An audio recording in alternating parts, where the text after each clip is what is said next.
ದೆಹಲಿಯಲ್ಲಿ ತೀವ್ರಗೊಂಡ cockroach party protest.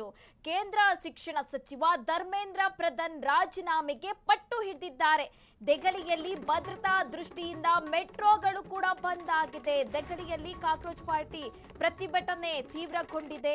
Dharmendra Pradhan ರಾಜೀನಾಮೆಗೆ ಪಟ್ಟು ಹಿಡಿದಿರುವಂತದ್ದು. ದೆಹಲಿಯಲ್ಲಿ ಭದ್ರತಾ ದೃಷ್ಟಿಯಿಂದ ಮೆಟ್ರೋಗಳು ಕೂಡ ಬಂದ್ ಆಗಿದೆ. ಇಂದು 17 ಮೆಟ್ರೋ ಸ್ಟೇಷನ್ಗಳು ಸಂಪೂರ್ಣವಾಗಿ ಬಂದ್ ಆಗಿದೆ. ಸಿಜೆಪಿ ಪ್ರತಿಭಟನೆ ಹಿನ್ನೆಲೆ ಭದ್ರತಾ ದೃಷ್ಟಿಯಿಂದ ಈ ನಿರ್ಧಾರ ಕೈಗೊಳ್ಳಲಾಗಿದೆ. ಜಂತರ್ ಮಂತರ್ ಸುತ್ತಮುತ್ತ ಹೆಜ್ಜೆ ಹೆಜ್ಜೆಗೂ ಭದ್ರತೆ ಕೈಗೊಳ್ಳಲಾಗಿದೆ. ಜಂತರ್ ಮಂತರ್ನಲ್ಲಿ ಪ್ರತಿಭಟನೆಯಲ್ಲಿ ಯಾರೂ ಭಾಗವಹಿಸಬೇಡಿ.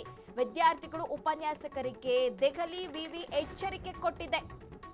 ಧರಣಿಯಲ್ಲಿ ಭಾಗಿಯಾದರೆ ಕಾನೂನು ಕ್ರಮದ ವಾರ್ನಿಂಗ್ ಕೂಡ ಕೊಡಲಾಗಿದೆ. ದೆಹಲಿಯಲ್ಲಿ ಕಾಕ್ರೋಚ್ ಪಾರ್ಟಿ ಪ್ರತಿಭಟನೆ ತೀವ್ರಗೊಳ್ತಾ ಇರುವಂತದ್ದು. ಕೇಂದ್ರ ಶಿಕ್ಷಣ ಸಚಿವ ಧರ್ಮೇಂದ್ರ ಪ್ರಧಾನ್ ರಾಜೀನಾಮೆಗೆ ಕೂಡ ಇಲ್ಲಿ ಪಟ್ಟು ಹಿಡಿದಿರುವಂತದ್ದು.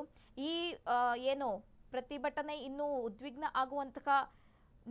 ಆಗುವಂತಹ ಹಿನ್ನೆಲೆ ಇದೀಗ ದೆಹಲಿಯಲ್ಲಿ ಭದ್ರತಾ ದೃಷ್ಟಿಯಿಂದ ಕೂಡ 17 ಮೆಟ್ರೋ ಸ್ಟೇಷನ್ಗಳನ್ನು ಕೂಡ ಸಂಪೂರ್ಣವಾಗಿ ಬಂದ್ ಮಾಡಲಾಗಿದೆ.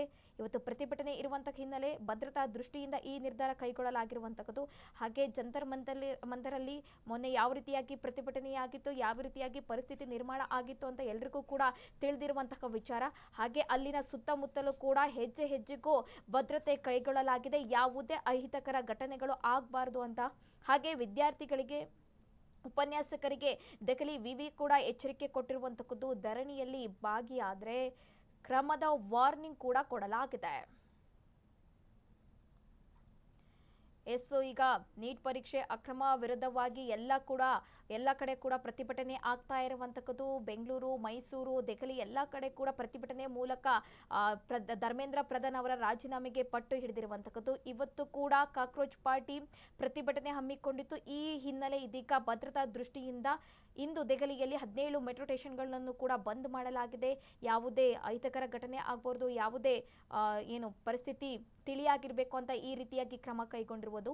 ಹಾಗೆ ದೆಹಲಿ ವಿವಿ ಕೂಡ ಎಚ್ಚರಿಕೆ ಕೊಟ್ಟಿರುವಂತದ್ದು. ಯಾವುದೇ ವಿದ್ಯಾರ್ಥಿಗಳಿರ್ಬೋದು, ಉಪನ್ಯಾಸಕರಿರ್ಬೋದು ಈ ಪ್ರತಿಭಟನೆಯಲ್ಲಿ ಭಾಗಿ ಆಗಬಾರ್ದು ಅಂತ ಸದ್ಯ ಈಗ ಕೇಂದ್ರ ಶಿಕ್ಷಣ ಸಚಿವ ಧರ್ಮೇಂದ್ರ ಪ್ರಧಾನ್ ರಾಜೀನಾಮೆಗೆ ಪಟ್ಟು ಹಿಡಿದಿರುವಂತದ್ದು.